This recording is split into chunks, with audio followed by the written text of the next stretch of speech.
Allons-y.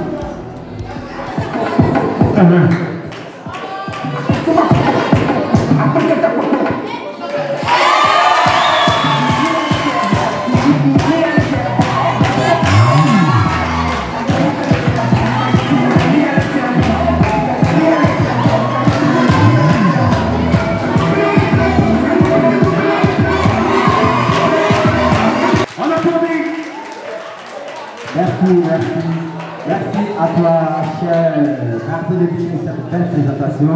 Déjà, c'est vraiment bien. Alors, public de l'émission Student bonsoir et bienvenue à votre émission. Comment est-ce que ça va, public? Alors, aujourd'hui, comme d'habitude, nous recevons deux groupes sur ce plateau pour thématique vous concernant encore la vie étudiantine et scolaire. Nous la découvrons sur le plateau de l'émission Student Life. Alors, aujourd'hui, le thème, c'est l'échec en milieu scolaire, véritable cause. Merci à vous. Je suis Onina Sekongo pour animer cette belle émission. Alors, je dis aussi merci à toute l'équipe de production conduite par M. Kobena Oumar. Alors, sans plus tarder, nous allons commencer déjà cette belle émission. Alors, vous le savez, comme je l'ai dit, nous recevons deux groupes d'habitude. Et le premier groupe est composé de groupe Anne Johan. Alors, acclamez-la vraiment, acclamez-la. Qu'entendez-vous par échec en milieu scolaire? Moi, je dirais que l'échec en milieu scolaire, c'est le fait genre, je dirais comme de ne pas réussir au fait son année scolaire. D'accord. Il n'est pas réussi son année scolaire, c'était l'échec. Alors, tu veux ajouter quelque chose, Johan? Tu veux rien ajouter? La définition est parfaite. Alors, nos amis aussi, le deuxième groupe, est-ce que vous pouvez ajouter un adjectif, voilà la définition? Pour moi, l'échec en milieu scolaire, c'est le fait que toute une nation soit envahie. C'est le fait qu'une nation entière ne puisse pas réaliser un bon taux de réussite sur son niveau scolaire au cours d'une année. Pas de question, pas de suggestion. Alors, merci à vous. Je vais donner mon point de vue sur ce sujet et aussi poser une question par la suite. Moi, on dit pour que l'arbre puisse résister, il faudrait que la racine soit solide. Mais si la racine est déjà pourrie, c'est que l'arbre, c'est pas sûr que l'arbre va résister. Parle de paysans, n'est pas aimé le travail. Elle parle que, ouais. Après là, qui va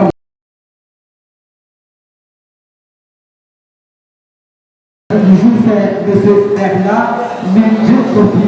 Il est sociologue de formation, par ailleurs directeur général de Poitiers Technologie, une entreprise informatique au niveau de Poitiers. Il est aussi directeur exécutif de l'ONG House et par ailleurs manager du CAPSI, cabinet de formation, de suivi et d'insertion socio-professionnelle. Alors, amis, recevez M. Bernard, le spécialiste du jour.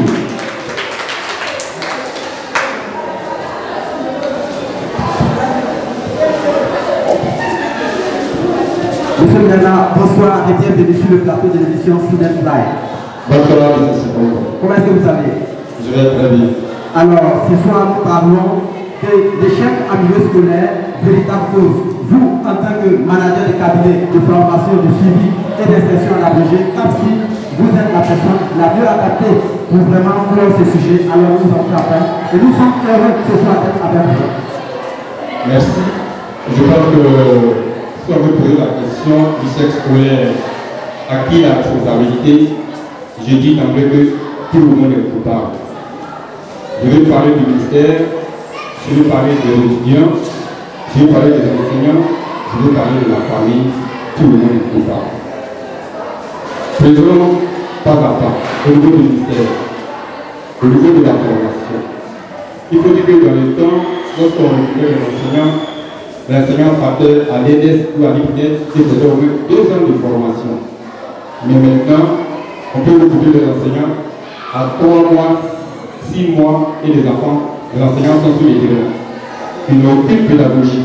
Et il va espoir que lorsque les enseignants sont en classe, même si malgré les connaissances qu'ils restent, ils ne peuvent pas faire passer le message parce que tout simplement, ils n'ont pas la pédagogie. Deuxièmement, je vais parler des parents. Les parents sont démissionnaires. C'est vrai, la situation socio-économique peut expliquer un peu cela. Parce que la plupart des parents comme on vient de c'est des prix dont les gens vont travailler, ils vont le matin, ils reviennent le soir, et arrêter de même pas le temps d'encadrer les enfants. Ça, il faut avoir le droit de dire, on peut les abuser, c'est vrai. Une autre chose, c'est que les enfants viennent à l'école, mais les parents n'achètent pas les ouvrages scolaires. On ne peut pas venir à l'école et puis on n'a pas d'équipe. Ça aussi, ça joue beaucoup. Je vais aller rapidement au niveau de l'enseignant. Au niveau de l'enseignant, je vais vraiment très explicite. D'abord, il y a le volet les relations que les enseignants ont avec les enfants. Je prends l'exemple. Un enfant peut être dans une classe, il peut avoir 14 en mathématiques, et puis 8 en français et en 5e. Il va en 4e, comme il a eu 14 en mathématiques, il a 0 en mathématiques, et puis il a eu. Est-ce que c'est l'enfant qui est intelligent ou bien c'est l'enseignant qui ne fait pas son travail? Et parfois, les relations aussi jouent. Un enfant peut peut-être avoir un comportement, et tous les jours qu'il fait, l'enseignant va lui dire qu'il est bête, qu'il est bête, qu'il est bête. Mais à un moment donné, lui-même il te dit qu'on me dit je suis bête, donc lui-même il est bête. À un moment donné, il va plus venir à l'école et les résultats vont se faire. Au niveau de la pédagogie, aujourd'hui, il y a que certains enseignants qui sont sortis des INS et qui ont fait la formation pendant 2 ans pour les lycées. La majeure partie des enseignants qui sont là sont sortis de l'université. Ils n'ont aucune connaissance pédagogique. Donc, ils ont la connaissance qui peut se faire, mais ils n'ont pas de pédagogie. Ils ne peuvent pas donner des enseignements. Ils peuvent aller dans les classes, parler avec les enfants, mais le message ne passera pas. Et c'est pourquoi j'ai apprécié la dernière fois la formation sur le renforcement des capacités que l'établissement a organisé pour permettre à ces étudiants qui sont sortis d'avoir au moins des rudiments pour enseigner. C'est très important. Parce qu'une chose, c'est de venir parler aux enfants, une chose, c'est de leur faire comprendre pour les choses. Donc, merci. Un petit nom, voilà, le nom que vous donnez pour vous repérer lorsqu'il s'agit de la tricherie. Il faut me passer Princeau. Vous me passez Princeau. Princeau, est le nom de la tricherie. Et toi, comment est-ce que vous avez? Le badger. Le Le badger. badger, c'est ce que tout le monde dit, le badger. Le badger. Ça peut pas connaître. Quand on va le faire pour connaître, tu vois, tu vas tricher, tu vas avancer. Moi, t'appeler à travailler. Quand tu fais technique, tu vas appeler demain à travailler dans un bureau. Et puis tu triches pour avancer. De toi à moi, arrive au bureau, tu vas aller faire quoi? La tricherie. D'abord, mais tu sais, c'est la vie, hein. On va laisser Youssef Kenza. Voilà, on va prendre Kenza parce que c'est encore facile. Elle ne sait pas se prononcer. La tricherie, on triche, on va à l'école pour apprendre. Alors la tricherie, on apprend rien. C'est ce qu'elle a dit. Alors tu veux réagir pour apprendre. Pour moi, on va dire que si, bon, elle a dit qu'on peut tricher au moins une fois par section. Moi-même. J'ai dit, il y a bossé, ça ne rentre pas. Tellement tu es parti à la maison, tu bosses jusqu'à quand tu reviens, tu vas faire ça pour oublier.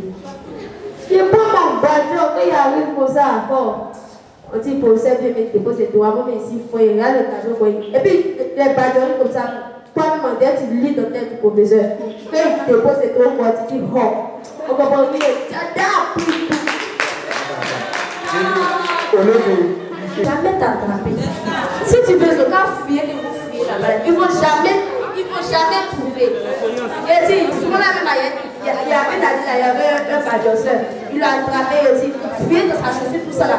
Il y a un film qu'on appelle les meilleurs badgers. Il dit, avec la badger, c'est vernis.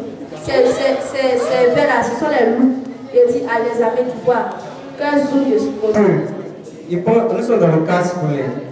C'est le fait de regarder intelligemment sur la feuille de copie, de copier les réponses juste pour pouvoir avoir une bonne note. Ça, c'est la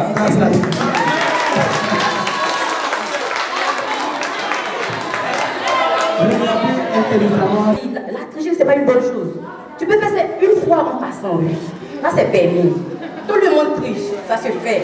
Mais chaque jour tricher, vraiment, je ne conseille pas ça. chaque jour tricher, c'est pas bon. Ce n'est Mais pas souvent, quand on est coincé, on peut tricher ou bien. Oui, au moins une fois. Une fois. Oui, pour se Depuis défendre. le CP1 jusqu'à attendre doctorat, une fois. Une fois par, disons, par Par année scolaire. Oui.